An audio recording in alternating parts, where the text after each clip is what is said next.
तो ये रही दोस्तों लिथियम आयन फॉस्फेट बैटरी। तो आप नज़दीक से देख सकते हैं एक सेल हमारा 6000 mAh का है और ये 3.2 वोल्ट का है, यानी 19 वाट का 19.2 वाट का ये सेल एक सेल है। तो अब हम इन सारे सेल की कंबाइनिंग करेंगे। सभी सेल में पहले एक एक करके सोल्डिंग लगा लेते हैं। यहाँ पर एक एक करके हम आयरन की मदद से सबसे पहले यहाँ पर सोल्डरिंग लगा लेंगे। सोल्डरिंग आयरन की मदद से यहाँ पर एक एक डॉट दे देंगे, कुछ इस प्रकार से आप देख सकते हैं। इस प्रकार से हमने सारी बैटरियों को सोल्ड कर दिया। अभी हम आपको दिखा दे रहे हैं, देख सकते हैं हमने सारी बैटरी में सोल्डरिंग का डॉट लगा दिया है, जिससे कि वायर जोड़ने में एकदम आसानी हो। तो यहाँ पर हमारे पास टोटल 14 सेल है, जबकि हमें सिर्फ 12 सेल की आवश्यकता है। तो हम 2 सेल को साइड में कर देते हैं। इन सभी सेल को सेंटर में टेप की मदद से सेट कर लेंगे, उसके बाद इसमें वायर जोड़ेंगे। देख सकते हैं हमने 3-3 का पेयर बना लिया है। आप देख सकते हैं ये रहा 3 सेल, ये रहा 3 सेल, यानी 4 पेयर हमने तैयार कर लिया है। एक सेल 6000 mAh का है, तो 3 मिलाएंगे तो 18000 mAh का, यानी इसको हम पैरेलल में जोड़ेंगे, इधर से पैरेलल इधर से पैरेलल। 4 सेल यहाँ पर कंप्लीट हो चुके हैं। तो इस प्रकार की प्लास्टिक के सेट का इस्तेमाल करेंगे। इसके बीच बीच में इस प्रकार से लगाएंगे यहाँ पर, ताकि आपस में शॉर्ट ना हो। इसके बीच में 1 2 3 प्लास्टिक के सेट हमने लगा दिए हैं। और अब इसको टेप की मदद से अच्छे तरीके से राउंड शेप में इसको एकदम टाइट कर लेंगे, फिर इसकी सोल्डिंग करेंगे। दोस्तों आप देख सकते हैं ये है टेप, इसमें इसके अंदर सूत लगा हुआ है। इससे कितना भी टाइट कर दें ये ढीला नहीं होने वाला। तो इस टेप की मदद से हम इस बैटरी को टाइट करेंगे। तो जैसा कि आप देख सकते हैं चारों तरफ से मैंने टेप से इसको बांध दिया है।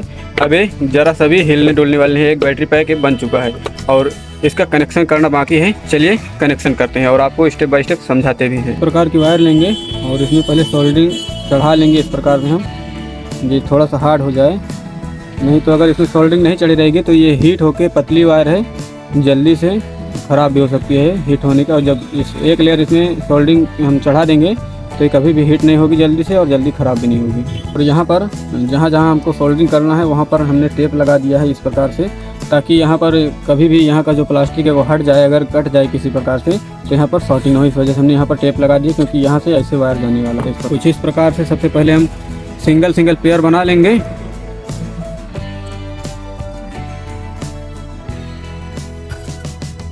इस प्रकार से एक्स्ट्रा वायर को कट कर देंगे यहाँ से, और अब इसकी दूसरी साइड हम यहाँ पर सोल्डरिंग करते हैं। तब ये जो हमारा 3 सेल है वो एक सेल बन जाएगा 18000 mAh का। तो जैसे कि आप देख सकते हैं 1 2 3 4, यानी टोटल यहाँ पर 4 सेल कंप्लीट हो चुका है। मेरे कहने का मतलब है एक सेल तो यहाँ पर 6000 का है, 6000 mAh का है। तो ये 3 सेल पैरेलल में हुए हैं। इसका देख सकते हैं प्लस वाला पॉइंट प्लस के साथ है तीनों सेल का, और इधर से माइनस का पॉइंट तीनों का एक साथ है। तो यानी ये जो हमारा हुआ टोटल एक सेल हुआ 6000 का mAh का एक है, तो 3 सेल मिलाकर 6 3 18,000 mAh का हो गया। और इसका वोल्टेज सेम रहेगा, क्योंकि ये पैरेलल में है। अगर ये सीरीज में होता तो इसका वोल्टेज बढ़ता है, ये एम्पियर सेम रहता है। इस वजह से हमने इसको समांतर में रखा है, मतलब पैरेलल में रखा है, जिसका एम्पियर बढ़ेगा और वोल्टेज 3.2 वोल्ट ही रहेगा। तो ये आप देख सकते हैं 18000 mAh का एक सेल हो गया, और दूसरा तीसरा चौथा, चारों को इसी प्रकार से मैंने जोड़ दिया इसी क्रम में। अब इसको सीरीज करेंगे, यानी 18000 mAh का एक सेल रहेगा। तो इसको हम सीरीज करेंगे तो इसका वोल्टेज जो 3.2 वोल्ट है वो बढ़कर 8 वोल्ट, यानी यहाँ पर 12.8 वोल्ट का वोल्टेज हमें इस बैटरी से मिलने वाला है। और 18 एम्पियर 18 AH 12 वोल्ट की बैटरी होने वाली है। चलिए इसका कनेक्शन करते हैं। तो ये रहा माइनस पॉइंट, इसको नहीं देंगे माइनस पॉइंट। चलिए आपको दिखा देंगे इस साइड से, यहाँ पर ये बैटरी का माइनस पॉइंट हो जाएगा और ये प्लस पॉइंट हो जाएगा। चलिए आपको कनेक्शन करके दिखाते हैं। और सबसे मेन चीज़ ये है, इसके बिना ये बैटरी किसी काम की नहीं है। यदि ये नहीं लगा तो ये जो हमारी बैटरी है उसकी लाइफ 0 है। इसको सही से चार्ज नहीं किया जा सकता, सही से डिस्चार्ज नहीं किया जा सकता बिना इस प्लेट के। इस प्लेट को BMS कहते हैं। दोस्तों ये 25 एम्पियर का BMS था, इसमें से 6 आईसी निकाली गई हैं, सिर्फ 4 आईसी, यानी इस समय 10 एम्पियर का BMS है। यानी 10 एम्पियर तक इससे हम लोड ले सकते हैं, और 10 एम्पियर तक चार्जर हम इसमें लगा सकते हैं बैटरी को चार्ज करने के लिए। तो ये लगभग इसके लिए काफ़ी है, क्योंकि हमें ज़्यादा लोड इससे लेना नहीं, 10 एम्पियर से ज़्यादा, उससे कम ही का लोड लेना है। तो यदि हम उससे ज़्यादा लेंगे तो ये ऑटो कट ऑफ हो जाएगा, बैटरी को डिस्कनेक्ट कर देगा। ये इसका काम होता है, शॉर्ट सर्किट होने से बचाता है, ओवर हीट होने से ये टेम्परेचर मीटर बताता है। ये मतलब ओवर जब हीट होगा तो ये ऑटोमेटिक डिस्कनेक्ट हो जाएगा बैटरी से, जो पावर है वो आएगा और नया यहाँ पर पावर आएगा। तो ये काम होता है इस BMS का, बैटरी को प्रोटेक्ट करने के लिए। और इसका कनेक्शन आप देख सकते हैं, 1 सेल, 2 सेल, 3, 4 सेल, 18,000 के 4 सेल यहाँ पर लग चुके हैं, 18,000 mAh के। और इसका जो प्लस पॉइंट है ये 12 वोल्ट माइनस, यहाँ पर 12 वोल्ट प्लस यहाँ पर निकलेगा। और इसका जो माइनस है वो दूसरे वाले के प्लस में जाके जुड़ा है, यहाँ पर आप देख सकते हैं।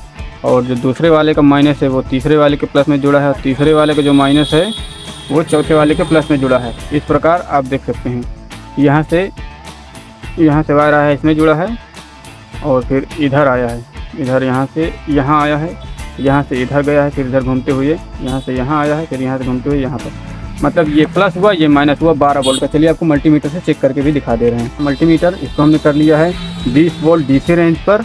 इसका वोल्टेज हम चेक करते हैं, यहाँ पर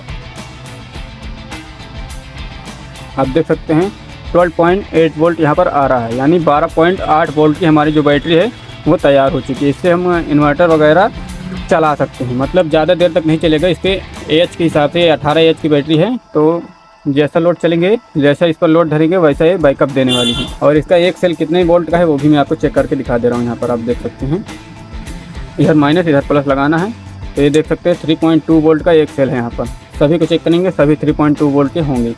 जितने सेल हैं सारे के सारे 3.2 वोल्ट के हैं।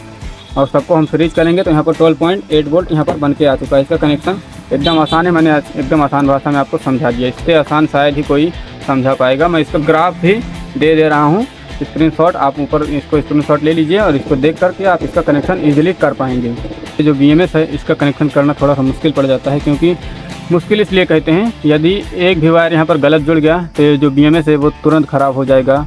कोई देर होने वाली नहीं है, तुरंत ही ख़राब हो जाएगा। पर उल्टा वायर लगा कि नहीं, ये ख़राब हुआ नहीं। तो हम करेंगे क्या, यहाँ पर सारे पॉइंट इंडिकेट किए गए हैं, मैं आपको नज़दीक से दिखा दे रहा हूँ। तो अब आप यहाँ पर देख सकते हैं, यहाँ पर लिखा हुआ है इस साइड में। सबसे पहले हम इसमें प्लस और माइनस का जो आउटपुट वायर है वो इसमें सोल्ड कर लेते हैं, और फिर इसका जो बैटरी का इनपुट वायर है वो यहाँ पर कनेक्ट करेंगे। सबसे पहले हम इसको सोल्ड कर लेते हैं। पहले हम इसके आउटपुट पॉइंट पे थोड़ा सा पेस्ट लगाएंगे, जिससे कि वायर अच्छे तरीके से सोल्ड हो सके। यहाँ पर थोड़ा सा सोल्डिंग कर लेते हैं पहले से। सोल्डिंग करने के बाद इधर वाला प्लस पॉइंट है, यहाँ पे वायर रखेंगे और सोल्डिंग आयरन को रखेंगे। सोल्डिंग आयरन थोड़ा सा हीट होना चाहिए, तभी यहाँ पर सोल्डिंग हो पाती है, नहीं तो जल्दी से यहाँ पर नहीं हो पाती सोल्डिंग। तो दोस्तों आप देख सकते हैं एकदम प्रोफेशनल तरीके से सोल्डिंग यहाँ पर मैंने कर दिया है। ये प्रोफेशनल कब होती है, जब यहाँ पर पेस्ट लगाया जाता है अच्छी क्वालिटी का, और आपका आयरन अच्छी कंपनी का होता है जो ज़्यादा वाट का होता है, तभी यहाँ पर अच्छे तरीके से सोल्डिंग हो पाती है इस तरह। ये अब इसका कनेक्शन हम उस बैटरी में कर लेते हैं, उसके बाद आपको एक एक कनेक्शन अच्छे तरीके से समझा देंगे। तो दोस्तों यहाँ पर BMS का कनेक्शन एकदम अच्छे तरीके से हो गया है, लगभग कंप्लीट एकदम। ये जो हमारी बैटरी है इसका आउटपुट पॉइंट ये रहा, आप देख सकते हैं हमने छोटा बड़ा वायर लगाया है ताकि आपस में शॉर्ट ना हो। और इसका कनेक्शन मैं आपको समझा भी दे रहा हूँ, और इसका डायग्राम भी आपको मिल जाएगा, ऊपर आपको दिख रहा होगा। इस डायग्राम को आप स्क्रीनशॉट ले करके आसानी से कनेक्शन कर सकते हैं। तो फिलहाल मैं आपको स्टेप बाय स्टेप बता दे रहा हूँ। जैसे कि आप यहाँ पर देख सकते हैं, यहाँ पर लिखा हुआ है B-, मैं आपको नज़दीक दिखा दे, ये रहा B-, यानी बैटरी का जो माइनस पॉइंट है यहाँ पर, ये फर्स्ट सेल का माइनस पॉइंट यहाँ पर है B-। और यहाँ पर लिखा हुआ है देख सकते हैं B1 यानी फर्स्ट सेल के प्लस वाले पॉइंट पे यहाँ पर लिखा हुआ है, आप देख सकते हैं लगा हुआ है B1 यहाँ के पहले सेल के प्लस में। और फिर उसके बाद यहाँ पर B2 लिखा हुआ है, B2 आप देख सकते हैं, मैं आपको नज़दीक से दिखा दे रहा हूँ। ये रहा B2 यहाँ पर दूसरी बैटरी के प्लस पॉइंट पे। यहाँ पर ये जो दूसरा सेल है ना, दूसरा सेल के प्लस पॉइंट पे। और फिर यहाँ पर B3 आपको मिल जाएगा, B3 यानी 1 2 3 तीसरे सेल के प्लस में B3। और फिर यहाँ पर मिल जाएगा आपको B3 के बाद डायरेक्ट B+ मिलेगा। B4 यहाँ पर नहीं, B+ मिलेगा, क्योंकि यहाँ से सीरीज में जाते हुए चौथी बैटरी में करंट जा रहा है, और इधर चौथी बैटरी के प्लस में एक प्रकार का ये जो B+ है इसको B4 भी कह सकते हैं। यहाँ पर B4 लिखा होगा तो भी कोई दिक्कत नहीं होने वाली, क्योंकि ये लास्ट पॉइंट है B+ का। यहाँ पर बैटरी का प्लस और माइनस, इन दोनों वायर को थोड़ा हैवी जोड़ना है, और बाकी B1 B2 B3 को आप कितने भी पतले जोड़ देंगे कोई डिस्टर्बेंस नहीं होगी, क्योंकि मेन जो हमें आउटपुट मिलता है वो B- और B+ से मिलता है। यदि यहाँ पर पतले वायर लगा देंगे तो ये ऑटोमेटिक हीट होके उड़ जाएंगे यहाँ पर, क्योंकि ज़्यादा लोड देंगे तो ये उड़ भी सकते हैं, इसलिए यहाँ पर मोटी वायर हमेशा लगाना पड़ेगा आपको। तो इसका तो दोस्तों बैटरी हमारी लगभग कंप्लीट हो चुकी है और इस बैटरी की फुल टेस्टिंग वीडियो आपको नेक्स्ट टाइम मिलेगी। यानी इस वीडियो में मेरे पास टाइम नहीं हुआ, इसलिए मैं आपको नहीं दिखा पाऊँगा। अगले वीडियो का इंतजार करिए, अगले वीडियो में इसका फुल टेस्ट करके आपको दिखाने वाला हूँ क्या इसका बैकअप होने वाला है, क्या ये चला सकती है। तो आज की इस वीडियो में इतना ही, मिलते हैं नेक्स्ट वीडियो में, तब तक के लिए गुड बाय, टेक केयर।